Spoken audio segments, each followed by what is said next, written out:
ಬಾಯ್ ನ್ಯೂಸ್ಗೆ ಸ್ವಾಗತ.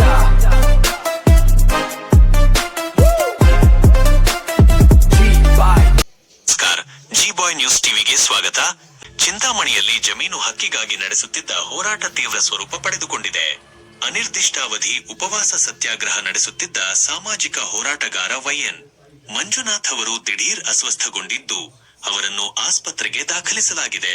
ಚಿಂತಾಮಣಿ ತಾಲೂಕಿನ ಚೀಮಾಗಾನಗುಟ್ಟೆಯ ಸರ್ವೆ ನಂಬರ್ 102ರ ಜಮೀನಿನ ಹಕ್ಕಿಗಾಗಿ ರೈತ ಮುಖಂಡ ಹಾಗೂ ಸಾಮಾಜಿಕ ಹೋರಾಟಗಾರ ವೈಎನ್ ಮಂಜುನಾಥ್ ಅವರು ಕಳೆದ 2 ದಿನಗಳಿಂದ ಅನಿರ್ದಿಷ್ಟಾವಧಿ ಉಪವಾಸ ಸತ್ಯಾಗ್ರಹ ಕೈಗೊಂಡಿದ್ದರು.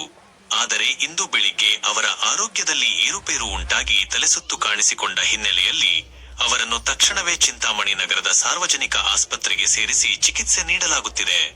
ಆಸ್ಪತ್ರೆಯಿಂದ ವೈಎನ್ ಮಂಜುನಾಥ್ ಅವರ ಹೇಳಿಕೆ ಆಕ್ರೋಶ. ಆಸ್ಪತ್ರೆಯ ಹಾಸಿಗೆಯಲ್ಲೇ ಚಿಕಿತ್ಸೆ ಪಡೆಯುತ್ತಾ ಮಾಧ್ಯಮಗಳೊಂದಿಗೆ ಮಾತನಾಡಿದ ವೈಎನ್ ಮಂಜುನಾಥ್ ಅವರು ಅಧಿಕಾರಿಗಳ ಮತ್ತು ಸರ್ಕಾರದ ನಡೆಗೆ ತೀವ್ರ ಆಕ್ರೋಶ ವ್ಯಕ್ತಪಡಿಸಿದ್ದಾರೆ. ಚೀಮಾಗಾನಗುಟ್ಟೆಯ ಸರ್ವೆ ನಂಬರ್ 102ರ ಜಮೀನು ವಿಚಾರವಾಗಿ ಹಾಗೂ ರೈತರ ಪರವಾಗಿ ನಾವು ಸುದೀರ್ಘ ಹೋರಾಟ ನಡೆಸುತ್ತಿದ್ದೇವೆ. ಈ ಬಗ್ಗೆ ಮುಖ್ಯಮಂತ್ರಿಗಳಿಂದ ಹಿಡಿದು ತಾಲೂಕಿನ ತಹಸೀಲ್ದಾರ್ ವರೆಗೂ ಮನವಿ ಸಲ್ಲಿಸಿದ್ದರೂ ಯಾವುದೇ ಪ್ರಯೋಜನವಾಗಿಲ್ಲ. ನಾವು ಕಳೆದ 2 ದಿನಗಳಿಂದ ಉಪವಾಸ ಸತ್ಯಾಗ್ರಹ ಮಾಡುತ್ತಿದ್ದರೂ ಯಾವೊಬ್ಬ ಉನ್ನತಾಧಿಕಾರಿಯೂ ಬಂದು ನಮ್ಮ ಅಹವಾಲು ಆಲಿಸಿಲ್ಲ. ನಕ್ಷತ್ರ ಚಿಹ್ನೆ ಎಂದು ಅವರು ಬೇಸರ ವ್ಯಕ್ತಪಡಿಸಿದರು. ರೈತರ ಸಮಸ್ಯೆಯ ಹಿನ್ನೆಲೆ ಮುಂದುವರಿದು ಮಾತನಾಡಿದ ಅವರು ಸುಮಾರು 70ರಿಂದ 100 ವರ್ಷಗಳಿಂದ ಬಡ ರೈತರು ಈ ಜಮೀನಿನಲ್ಲಿ ಉಳುಮೆ ಮಾಡಿಕೊಂಡು ಜೀವನ ನಡೆಸುತ್ತಿದ್ದಾರೆ. ಆದರೆ ಈಗ ದಾಖಲೆಗಳಿಲ್ಲ ಎಂಬ ನೆಪವೊಡ್ಡಿ ಖಾಸಗಿ ಕಂಪನಿಗಳಿಗೆ ಜಮೀನು ಹಸ್ತಾಂತರ ಮಾಡಿ ಬಡ ರೈತರನ್ನು ಹಾದಿಬೀದಿಗೆ ತಳ್ಳಲಾಗುತ್ತಿದೆ. ಈ ಹೋರಾಟ ನನ್ನ ಸ್ವಂತಕ್ಕಲ್ಲ, ಬಡ ರೈತರ ಹಕ್ಕಿಗಾಗಿ ನಡೆಸುತ್ತಿರುವುದು. ಸರ್ಕಾರ ಮತ್ತು ಸಂಬಂಧಪಟ್ಟ ಅಧಿಕಾರಿಗಳು ತಕ್ಷಣ ಸ್ಥಳಕ್ಕೆ ಭೇಟಿ ನೀಡಿ ರೈತರ ಸಮಸ್ಯೆಗೆ ಶಾಶ್ವತ ಪರಿಹಾರ ಒದಗಿಸಬೇಕು ಎಂದು ಅವರು ಒತ್ತಾಯಿಸಿದ್ದಾರೆ. ಸಬ್ಸ್ಕ್ರೈಬ್ ಕಾಲ್ ಚಿಂತಾಮಣಿಯಿಂದ ಇದು ನಮ್ಮ ಪ್ರತಿನಿಧಿಯ ವರದಿ. ನಿರಂತರ ಹಾಗೂ ತಾಜಾ ಸುದ್ದಿಗಳಿಗಾಗಿ ನೋಡ್ತಾ ಇರಿ ಜಿ ಬಾಯ್ ನ್ಯೂಸ್ ಟಿವಿ. ನಮ್ಮ ಯೂಟ್ಯೂಬ್ ಚಾನೆಲ್ ಅನ್ನು ಈಗಲೇ ಸಬ್ಸ್ಕ್ರೈಬ್ ಮಾಡಿ, ಶೇರ್ ಮಾಡಿ, ಸಪೋರ್ಟ್ ಮಾಡಿ. ಧನ್ಯವಾದಗಳು.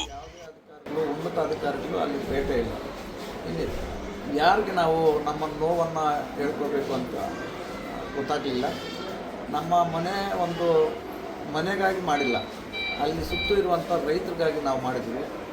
ಈ ಒಂದು ಹೋರಾಟಕ್ಕೂ ಈ ಒಂದು ಉನ್ನತ ಅಧಿಕಾರಿಗಳು ಬೆಲೆ ಕೊಟ್ಟಿಲ್ಲ ಅಂದರೆ ಇವತ್ತಿನ ಸಮಾಜ ಯಾವ ರೀತಿ ಇದೆ ಅಂತ ನಾವು ನೋಡಬೇಕಾಗ್ತದೆ. ಇದು ಒಂದು ಪ್ರತ್ಯಕ್ಷ ಸಾಕ್ಷಿ ಆಗಿದೆ ಸರ್. ಯಾರು ಇದುವರೆಗೂ ಯಾವ ಅಧಿಕಾರಿಗಳು ಬಂದಿಲ್ಲ. ಪೊಲೀಸ್ ಅವ್ರ ಮುಖಾಂತರ ಪೊಲೀಸ್ ಅವ್ರ ನನಗೆ ತಲೆ ಚಕ್ಕರ್ ಆಗ್ತಾಯಿದೆ ಅಂತ ಅವ್ರು ಮತ್ತೆ ಆಂಬುಲೆನ್ಸ್ ಫೋನ್ ಮಾಡಿ ಅಂತ ಹೇಳ್ಬಿಟ್ಟು ಹೇಳಿದ್ರು. ನಂಬರ್ ಮಾಡಿದ್ರೆ ಇದುವರೆಗೂ ಯಾರೂ ಬಂದಿಲ್ಲ ಸರ್. ತಹಸೀಲ್ದಾರ್ ಅವರಾಗಲಿ ಮತ್ತು ನೆನ್ನೆ ಇವರು ಬಂದಿದ್ದರು, ಸೆಕ್ರೆಟ್ರಿ RI ಮೇಡಮ್ ಅವರು. ಆದರೆ ಆ ಸಬ್ಜೆಕ್ಟೇ ಇಲ್ಲ. ಏನೋ 30 ವರ್ಷಗಳಿಲ್ಲ ಸರ್. ಇದು ಸುಮಾರು 100 ವರ್ಷಗಳಿಂದ ಆ ಜಮೀನುಗಳಲ್ಲಿ ವಾಸವಾಗಿದ್ದಾರೆ ರೈತರು. ಆದರೆ ಇವತ್ತು ಕೆಲವ್ರಿಗೆ ದಾಖಲೆಗಳಿದೆ, ಕೆಲವ್ರಿಗೆ ದಾಖಲೆಗಳಿಲ್ಲ.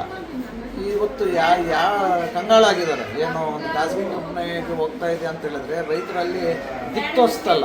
ಏನು ಯಾವ ರೀತಿ ನಾವು ಮಾಡಬೇಕು, ಏನಾಗಬೇಕು ಅಂದರೆ ಇವ್ರು ಬರ್ತಾರೆ, ನಿಮ್ಮ ಹತ್ರ ಅರ್ಜಿಗಳು ಹಾಕಿಲ್ಲ, ದಾಖಲೆಗಳಿಲ್ಲ. ಆದರೆ ಆ ರೈತರು ಒಂದು 70-80 ವರ್ಷ 100 ವರ್ಷಗಳಿಂದ ಜಮೀನುಗಳಲ್ಲಿ ಉಳುಮೆ ಮಾಡಿಕೊಂಡು ಬೆಳೆ ಇಟ್ಕೊಳ್ತಾ ಇದ್ದಾರೆ.